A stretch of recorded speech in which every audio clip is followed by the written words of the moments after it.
Good evening, I'm Emilia Clarke. And it's our great pleasure to say, welcome to the Graham Norton Show.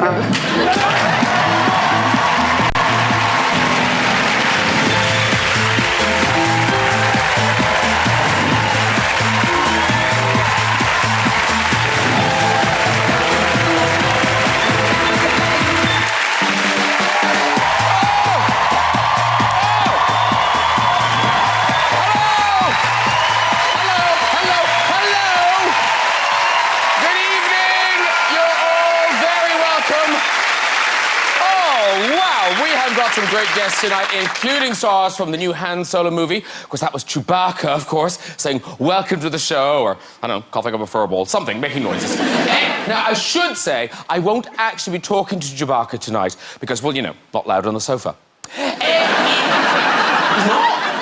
Damn. Is it a dog? I don't know. Let's get some guests on! Later, we have music from breakout soul star Leon Bridges. But first, this award-winning actor from global successes, Doctor Who and D.I. Hardy and Broadchurch. Now he brings us a new British film, You, Me and Him. It's a warm welcome back to Mr. David Tennant.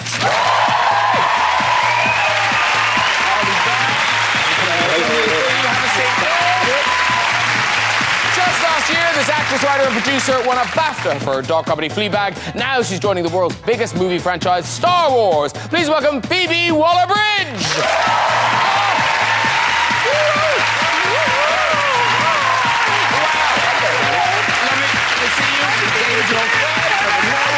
Joining Phoebe, this British actress shot to fame as Khaleesi in Game of Thrones and is now kicking galactic ass as Kira in Solo, a Star Wars story. Please welcome back Emilia Clarke, everyone!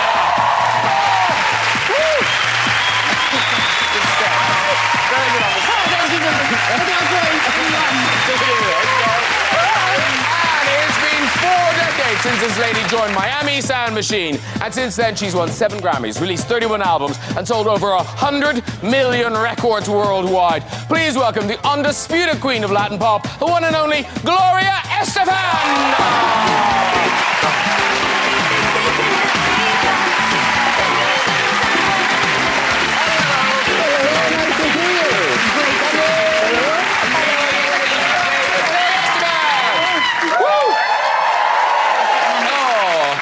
Welcome all. We are all Chewy fans. We are. Oh, yes. All fans of the Chewy. Grinning like a loon. Oh, he's lovely. And a special bienvenido. Bienvenido, is that right? Bienvenida. Bienvenida, because you're a lady. Yes. I'm not an idiot. Do you know, because we wanted to pick a Gloria Estefan song for you to come on to. It was hard to pick. What do you, when you open a concert, do you always have the same song? No, you want to change it up for the fans, definitely. Okay. But it's nice to have a difficulty to having to pick a song. Conga always does it. I mean, they usually expect it to be... Yeah. Hello. I love you too. I love you. Why aren't you performing at the royal wedding? You should know. Yes, you should be performing. You think? Yes. What would I sing? Oh, well. Can't stay away from you? No. Oh.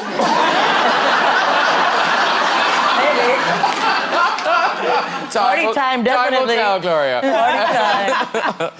Because were you at the Prince William's one? Me? Yeah. No. Don't look surprised. No. I'm far too common for that. But they need common people to, you know... Make them look cool. Yeah. They need people like you. Yeah. Emilia, you going? No, sadly not. See, I know. I would have thought, you know, Harry'd like Game of Thrones and he'd just kind of, you know... say No. yes. If he does it, it wasn't enough to get me invited. So. The box set didn't reach them in time. Yeah. I tried. Do you feel like, you know, cool young people that they hang out with William and Harry, but Phoebe, you hang out with older members of the royal family. When I can. Wherever I can find them. I found one at this event. It was like a Women of the World event that I'd like gate crash, broken into, climbed through a window into, whatever it was. No, but then everyone was being introduced, and Camilla Parker Bowles was approaching me with one of those like assistants behind her who like tells her who every person she's about to talk to is. You know, like Veep, the guy behind who's like this person. Yeah. And they were coming towards me, and she was sort of giving her ear to the phone, going, "Tell me." I didn't know she was coming round, and then her assistant's going, "Oh no." And I was like, "Hello." And then like a TV camera was like on us, and I was like, "This is gonna go wrong." And then she was like, "Who the fuck are you? Why are you an important woman?" And I was like, "I don't know how I've got here," but and then I said, "I'm a writer and I write TV shows, and I'm actually," and I just thought I had to get women into it, so I was like, I'm writing a show at the moment about a female assassin and a female MI5 agent, and they're kind of chasing each other around the world. And she was like, "Oh, lovely." And I was like, "Yeah, it's a lot of girl-on-girl action." And she absolutely does that. I went, "Oh, we all like a bit of that, don't we?"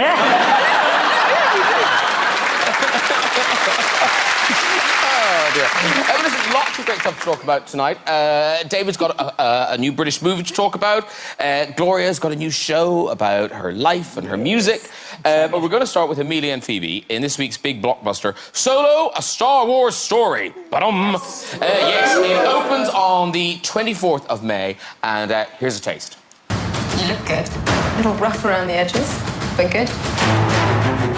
Heard about a job. Big shot gangster putting together a crew. I'm a driver, and I'm a flyer. I waited a long time for a shot like this. What do you think? Well, what do you know? L3! Let's go with a mean man's face. Who are these guys? If you come with us, you're in this life for good. You might wanna buckle up, baby. Is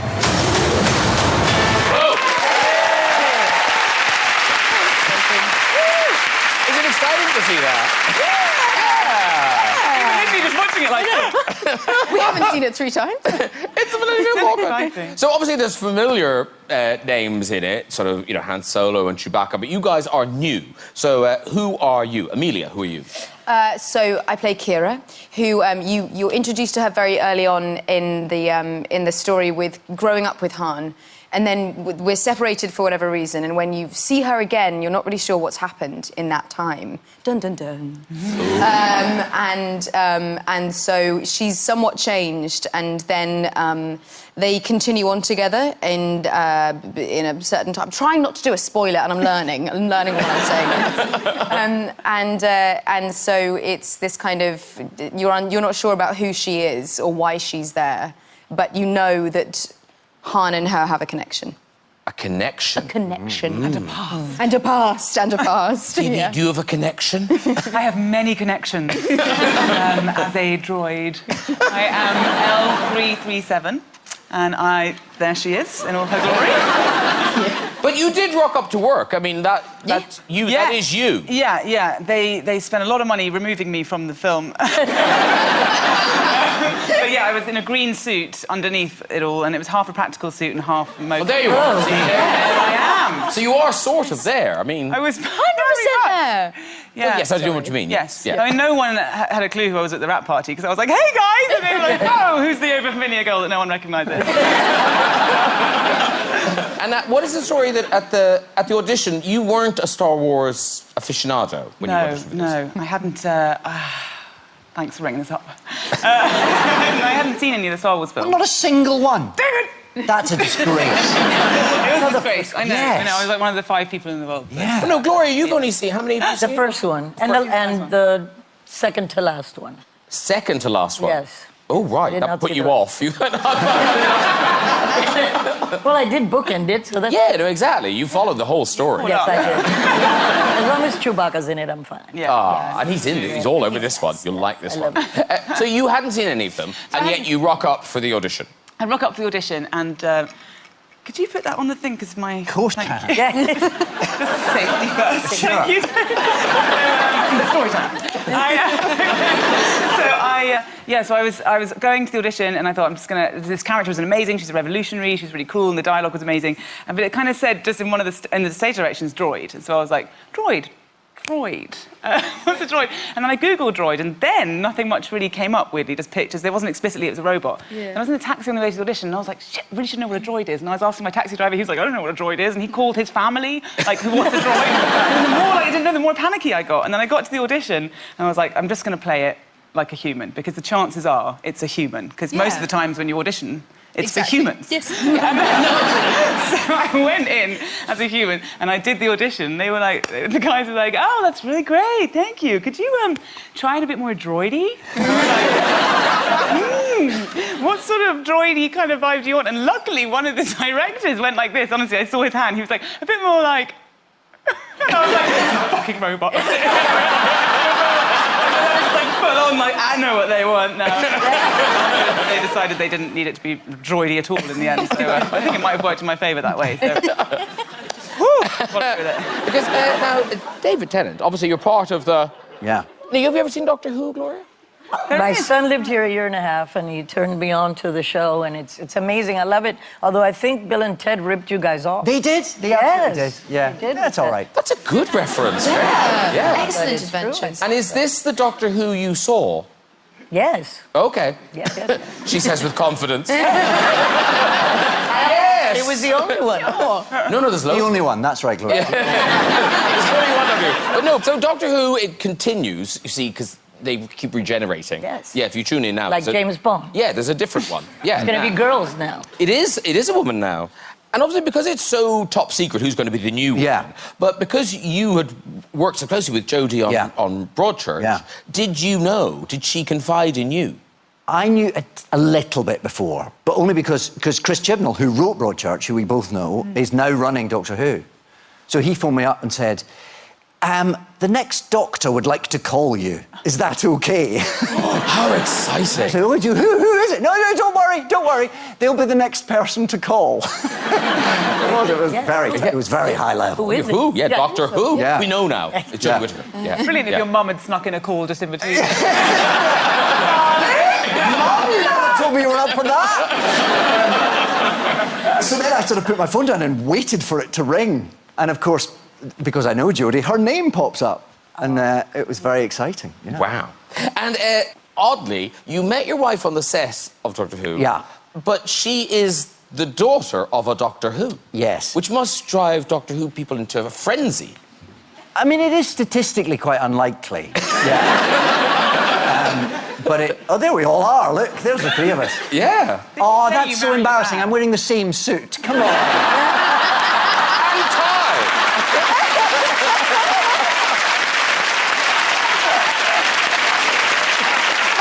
That doesn't make me look very windswept and celebrity-tastic, does it? I mean, it's a very nice one. You wouldn't want me to just wear it once, right? No. You know it works. You know it works. You look lovely. Now, Gloria Estefan brings us news of a musical. It's called On Your Feet. It is the story of Gloria and Emilio. And you are giving us lots of warning, because it doesn't actually open at the London Coliseum until next June. Yes, I want them to be ready. Geared up. Exactly. No tickets are on sale today, so... Oh, you can buy? Okay. Yes. I think they already have them somehow. Yeah. I don't know. Even before they came on. We'll hear the sound of them running down the stairs. We must get the tickets! We must get the tickets! Yes. But of course, On Your Feet, it's already been a big hit on Broadway. What is it, like 2 years? Yeah, we were 2 years on Broadway, and we even had a group of people called the Feeties, the On Your Feeties. Nice. These were young girls that had seen the show. Yeah, I don't know. Is that strange in England? Or, okay. Yeah. It sounds a bit like feces, that's all. Oh, no. No. Feeties. Feces. Let me say it with the accent. No, a little weird at the beginning, because there are actually people playing my husband and I on stage. So it was pretty emotional at the beginning, and several times watching it. But my favorite thing was, like, we'd sit in the back row because, of course, on Broadway, they don't want us to disrupt the show and go 1 minute late because the union is very, very strict. And I would love to sit back there, and then there's several points in the show where people are crying, and I'd love to see the big, beefy guys crying, and there was one right in front of me because, of course, they don't know I'm sitting behind him, and the guy is bawling. I mean, he's sobbing. He's asking his wife for tissues, and after the accident thing, he goes, oh, my God, that accident, whatever happened, you know, is she okay? And I go, she makes it. Relax, she makes it. Listen, we've got a sort of a real, I guess this is from the Broadway production. But Oh, yes, yes. It's a case of what you can expect at the Coliseum next year. Indeed. Thank you. That's the Dutch production. That's your Dutch production. That's Valiant, Van de Bosch, Dutch production. They're amazing. Dutch people singing in English and Spanish. It's wonderful. Wow. And it is a story of your life, but what an amazing life. You know, a Cuban immigrant, then finding success in America, then global success, the crash you mentioned. Not a fun night, that. No, I mean, you're on the tour bus. Yes. It crashes. That changed your life. It did. I wouldn't change it. You know, it really made me live my life in a much richer way in many ways, and the connection that I made with fans, and the fact that I really learned the power of prayer. I was raised Catholic in school, so I'm pretty irreverent. And, you know, I felt people's prayers like I was plugged into the wall. It was amazing, and I used it in my recuperation. I kind of meditated and imagined nerves reconnecting, and it was great, and I'm good. Titanium reinforced. My band calls me Robopop. I could be a droid, for real. Come on, Star Wars, what are you waiting for here? So so there's that in it, but overall, it seems like it's a lovely love story. It is, very between much. you and Emilio, because now this sounds. Are you lying? I'm that not. he is your only ever My boyfriend? first and only. Really? Yes, he says I don't know any better, that's why it's good. And I tell him that I don't have to have hamburger to know I have filet mignon at home. Hamburger's good though. Yes. Just for a change. Yeah, you know. Now we're going to be Don't knock married 40 years in September. Congratulations. 3 together. 40 years. Yes. But It's wonderful. it's a proper true love story, 40 years in September, but there is something, and it does sound annoying, so there is a quality in him that does annoy you.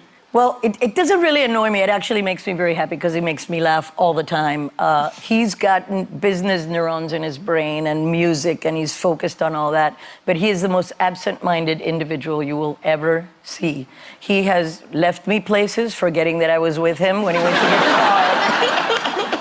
And this is before cell phone days, so he goes, no, I don't want you to get wet, it's sprinkling. 45 minutes later, backstage, where is he? I call home. He was there. Hello? You forgot me. Oh, I didn't know you were with me. And then he has this other funny thing, like he has a direct connection between his brain and his mouth. He doesn't really edit anything, so whatever pops into his head first. Fortunately, I speak Emilio, so I can usually figure it out. But like things like this, the other day he comes up to me and he goes, look, Tom Cruise, as he points to his shoes, and I'm going, Tom Cruise. And I was thinking, because Tom Cruise had been at our home, we'd had a dinner, and I go, did he give you that as a gift? What Tom Cruise? He goes, yeah, the designer. I go, Tom Ford. That kind of thing is constant. You know what he calls the Queen of Soul? Urethra Franklin. It's more complicated. I don't understand. He does crazy things. We're flying out of Vegas, and he goes, look, there it is, Notre Dame. I go, it's Hoover Dam. This kind of thing, it's like all the time. So he keeps me laughing. I think that's why we've been married 40 years. Totally. But now, there was a hint of all your hits in the musical. Oh, yes. And so many to choose from. But apparently you do a thing where you like to kind of play around with the lyrics. Is this I right? have parodies. Yeah. I wrote parodies before I wrote songs. And Emilio, when I was 17, he asked me if I ever wrote music because he wanted to do an original album. And I said, well, I write a lot of parodies to tunes and poems and things, so I think I can do it. And that has been a lifelong habit. I can't break it. Sometimes I finish the parody before the actual song is finished. Okay, so listen, this is really just an excuse to play some of your songs. Yes. So if you listen to this. Get on your feet. Get up and make it happen. So what's the parody to that I one? smell your feet. I smell them through your sneakers. There's a song. Then we've got this. It cuts both ways. We're in too deep for sorry alibis. What's this one? I go both ways. I I always have a date on Friday night.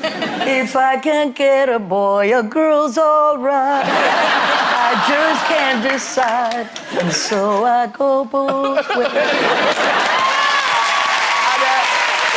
Thank you. Finally, one more. This was your first #1 in this country. Here we go. Anything for you, though you're not here. Anything for food, just bring it here. I haven't said I'm through, and where's my beer? I've been waiting for so long, all my appetizer's gone, and still my hunger pangs are strong. Yeah, thank you. Very good. There's another musical there. I know. I'll tell you. Now, David Tennant, everyone, has a new movie, You, Me and Him. It's out now. It's in cinemas now. Now, I see from the poster, you are the him. Well, I might be the him. You might have to see the movie to figure that out. Okay. Yeah. So, tell us about it. You've got Lucy Punch and Faye Marseille, and they play Olivia and Alex, who are a couple at slightly different stages of life. And Lucy's character is ready to start a family, and Faye's character is more of a party girl and doesn't really fancy that. Lucy goes ahead and starts the process anyway. Faye storms off in a huff, gets very drunk, ends up spending a very ill-advised night with the next-door neighbour, which is me. So you then have two women in a relationship, both pregnant at the same time, with the next-door neighbour who wants in on the action.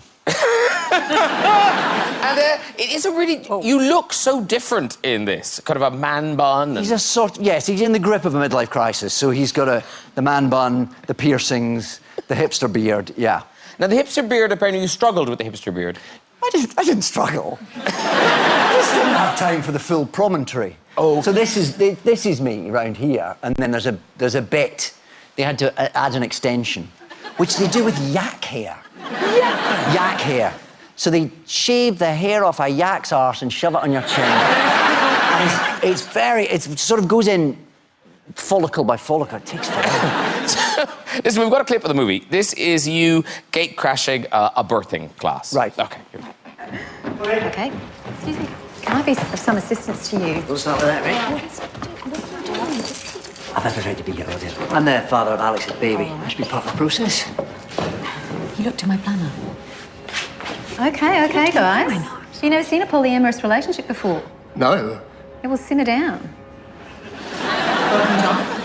You are welcome, one Yeah, and sorry. all. Can I just say that we're not what you just said we are, but John is the real father and he's very much welcome. Thank you, Alex. Is he your sperm donor too? Alison, that is enough judgment. They're lesbians. They don't want to talk about sperm. Right, sorry.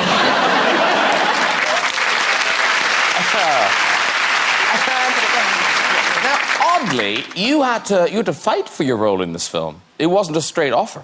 Well, you might have seen in that clip, the blonde lady with the gentleman on the other side of the room was actually my wife, Georgia. This was the first movie... There she is. And that's our mate, Chris. And this is the first movie she produced, her first feature film. So I thought, I'm a shoo-in for this. But no.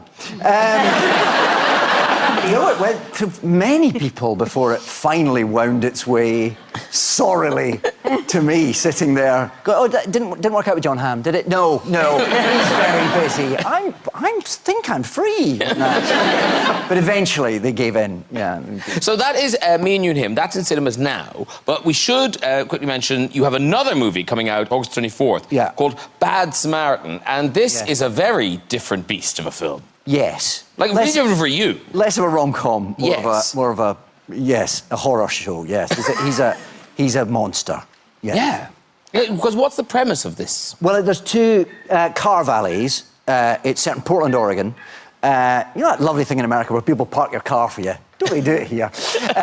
So two of the guys who do that outside a restaurant develop this technique for taking the cars, putting home in on the sat-nav, going to that person's home while they're in the restaurant, robbing their home, coming back again. It's quite a good idea. That is a really good idea. That's a great idea. Yeah.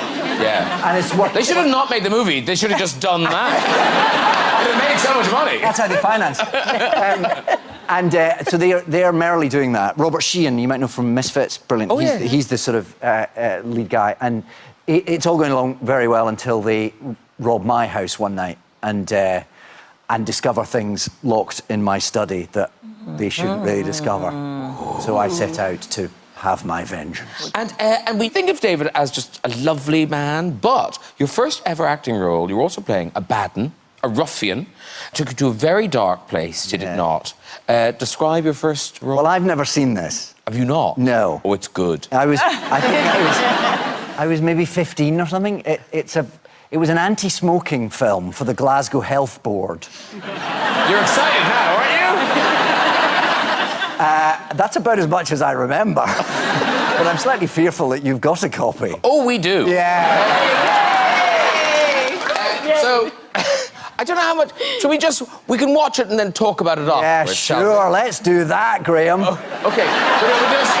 I suppose the main thing we should say is you're playing the bad 'un. You know, you're the one... Yes, I was the one who was trying to persuade them all to smoke. Yes, yes. See how much smoking David Tennant does in this. Here we go. I hope that's not your last cigarette. I'm dying for one. No, I've got plenty. Take one.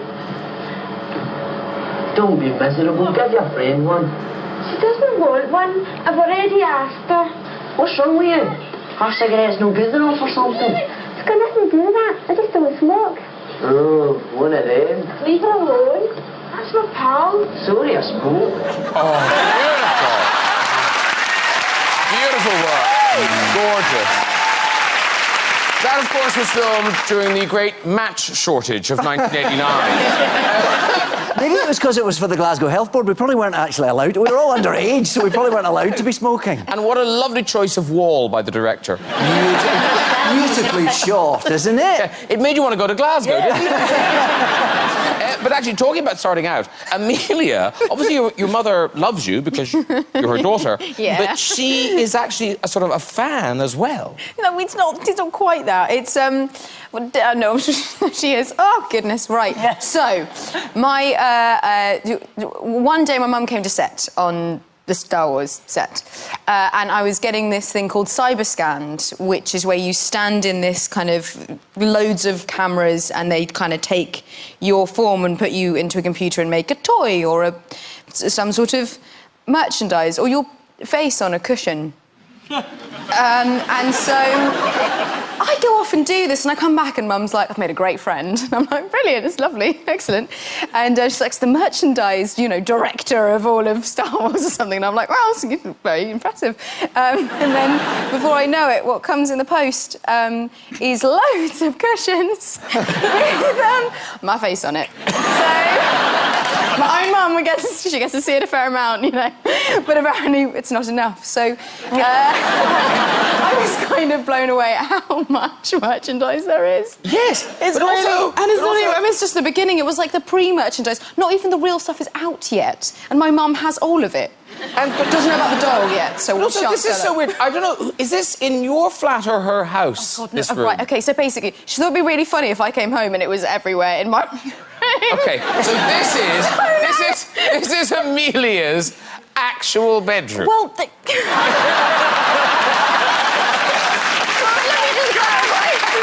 like a joke, and then, oh my goodness, and we found the photo, but it's not like that now. There is another reason why I'm single. You took a first date back to that. Yeah. Come on in. I just did this little thing once. I don't have a CV, I just have a bedroom. But this is cool, though. So your mother, a big fan, but Brad Pitt, also a very big fan. That was the best night of my life. Yes. Literally. Tell the story quickly. Tell the story quickly. Was there an Emilia duvet situation? Yeah, there's a duvet. We're all ears.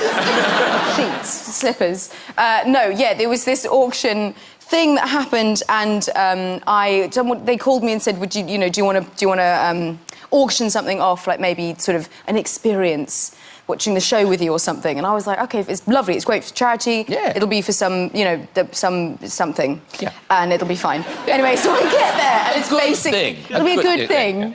I get there and it's basically like this. It's basically, you know, it's the Oscars. Like, there's so many celebrities in this room, and I suddenly remember that I said that I would auction something off, and so the fear grows.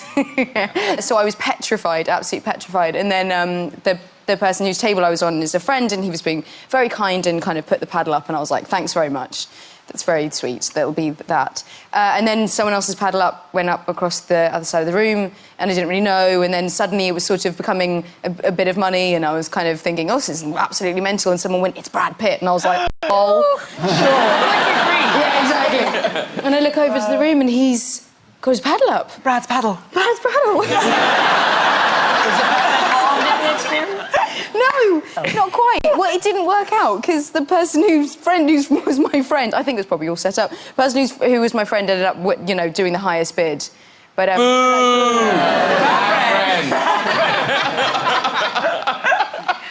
yeah, I just kind of looked over with just the most insane emoji heart eyes, being like, this is just the greatest moment of my life. And now, Gloria Estefan. Well, everyone's a Gloria Estefan fan. No, well, not everyone, but enough. Enough. Hey. But no, because I'm a lucky girl. No, but you know, you've met popes, queens, but your big speciality is meeting presidents. Oh. Gloria Estefan loves a president. Well, so there you are with George Bush Sr. You with Bill Clinton. Yes. Yeah, very good. Then we get you with George Bush Jr. There you are. Yes. Then we get you with Barack Obama. Yes. And there we seem to end the series of photographs.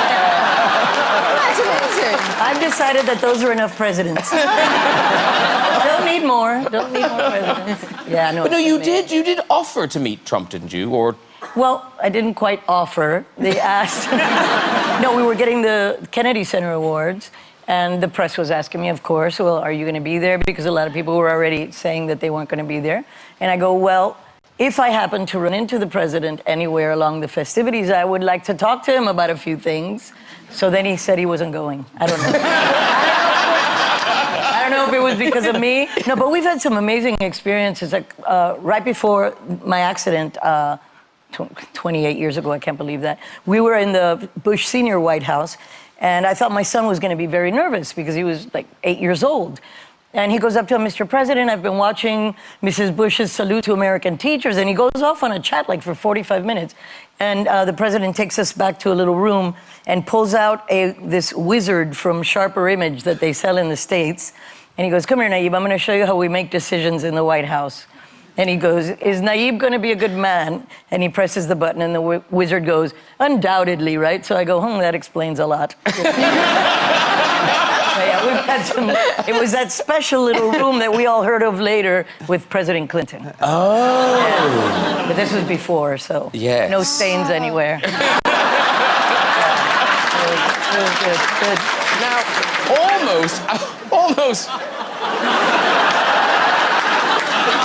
almost linked to that. Your character, your character in Fleabag was quite the Barack Obama fan. She is a very active fan, yes. So, if people didn't see it, do describe what happened. Please, you describe what happened. Well, no, you were feeling energetic of a nighttime, but you were trying not to be energetic of a nighttime. Is that right? Yeah, she has a wank to Obama speech. Yeah. That's all we needed to hear. Yes, but it's the part of the show that most people come up to me and they say, it's so relatable, your show. Very good. And actually, talking of that, in theatre, Phoebe, I'd say you learned a valuable lesson. Was it hay fever? No, it's hay fever. Oh, God, I've had so many regrets about telling you guys about this story. Literally. Okay. Occasionally, backstage, there are some japes with actors, you know. Sure. You know. Yeah. That keep the other actors kind of entertained when it's a really long run. And I'm really sorry mum that I'm telling this story. And there was one, I was doing hay fever, and it was a 3-month run, and there was one moment, there's one moment on the stage where I was off stage with this other actor, Sam, and one of the other actors played by, one of the characters played by Freddie Fox would storm across the stage, open this door, and we'd be standing behind the door, you know, masked from the audience, and he had to go, and then he'd slam the door and run back onto the stage. And so we always used to do something kind of quirky behind the door to make him laugh. And every night, and we started off by doing a little like, ooh, like we're kissing, or like, oh, we put a funny hat on Sam. But it was 3 months long, this run, and we had to up the game every night, every single night. And so we started getting the stage management involved, and there were massive like hot dog costumes, and like, things. We brought people from outside to come in. So every time Freddie would open the door, he'd be like really excited, and he'd be like, and then we'd be like, and then we had to change really quickly and then run onto stage, and the other cast members could see it. And it was building and building, and we were running out of ideas, and there was like a week left, and we were exhausting ourselves. And then suddenly it was getting to the last night, and we were like, we have to have a big finish. Like, what are we going to do for Freddie? And neither of us could think of anything. And suddenly we did the matinee, and we'd done this kind of wild, kind of like spangly, glittery thing. And then on the final performance, we had nothing. And we were like, we have to do something. We have to do something. We could hear Freddie coming across the stage, and we were like, we haven't thought of anything. Sam just said, just, I know, I've got it. Look, just show them your asshole. I was like, what? That's awful. He was like, it's brilliant. The stage management around me going, perfect. Your actual asshole. I just thought, do that. And I was like, really? And they're like turning me around. I was like, is this going to be good? This huge pink skirt on. No, it's a horrendous story. And I had this huge pink skirt on. Everyone was like, it's gonna be great. And I was like, yeah, it's gonna be. Oh my God, what's happening? And I was leaning down, and then Freddie was running along, and I was like bent over with the stage management, like. And then he opened the door, and Freddie just went, oh. I was standing there like, oh God, everything's gone quiet. And then I turned around and I saw like the glitterati of the London stage, like Olivia Colman, Lindsay Duncan, Kevin McNally, all going, yeah, too far. It was horrendous. Well told. Well told, bravely told. It's gone now. It's gone. It's gone. Yeah. Right, it is time for music. This Grammy-nominated soul man sprang onto the scene in 2015 with his debut album, Coming Home. Now he's back with his much-anticipated follow-up, Good Thing. Here performing his latest single, Beyond, it is Mr. Leon Bridges. And let's hear it for the band. That was terrific. That was really, really good. Fantastic. Well, thank you very much. Emilia, Gloria, Estefan. Very good. Ready to meet you.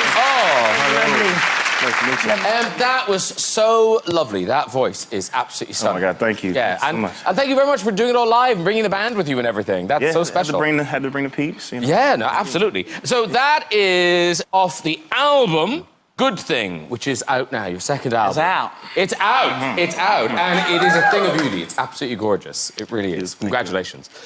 So a lot of times, you know, you have people on here and they're kind of, oh, I struggled for so many years, I plugged away, nothing happened, everything. It happened quite, like, this has been meteoric for you. Dude, yeah, it happened pretty quick, dog. I got signed with Columbia Records in 2015, and before that, I was just grinding, washing dishes, and playing open mics, and then everything just took off. So you were washing dishes in Texas. Is it true you'd never left Texas? Like, you brought up in Texas, that was it? Yeah, I mean, of course, I have family. It's a big state, I understand. I had never left. Yeah, okay. You know? So you're washing dishes in Texas. What's the timeline? So you're washing dishes, and then you're performing at the White House. How long did that take? That was about a year, maybe? Wow, you know? That's bonkers. It's bonkers. Because, like, Gloria, you worked hard to get to that White House. Now I'm working hard to get out.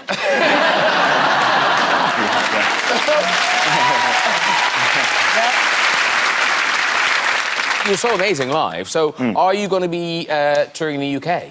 Totally. We'll be back here in November, I believe. Okay. Yeah, so y'all get out to the show with me, y'all should dig it, you know.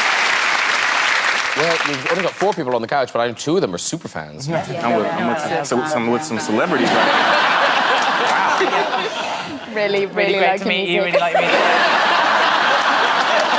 We love it. Yeah. Don't show me your hole. Don't.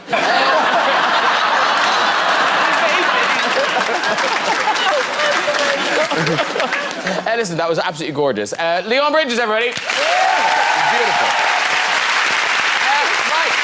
Emilia, before we go, just time for a visit to the big red chair. Who's there? Hello. Hello. Scarves are really in.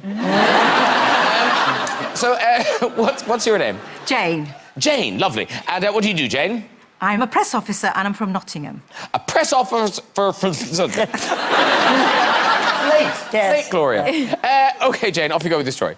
OK, so mine's a dating story. Oh, yes. I'd been chatting online to a guy called Martin and we decided to have our first date, made it a walk in Derbyshire, very pleasant spot, to take our dogs. He got a rather large dog, I think it was a German Shepherd, and I'd got a little Dachshund.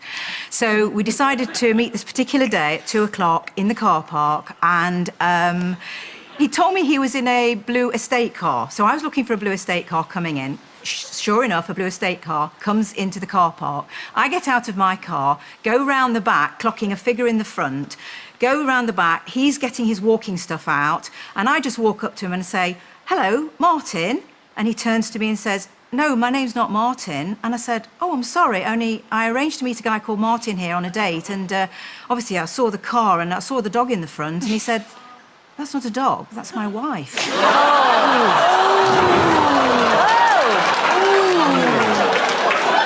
Do you think that's where the term dogging started?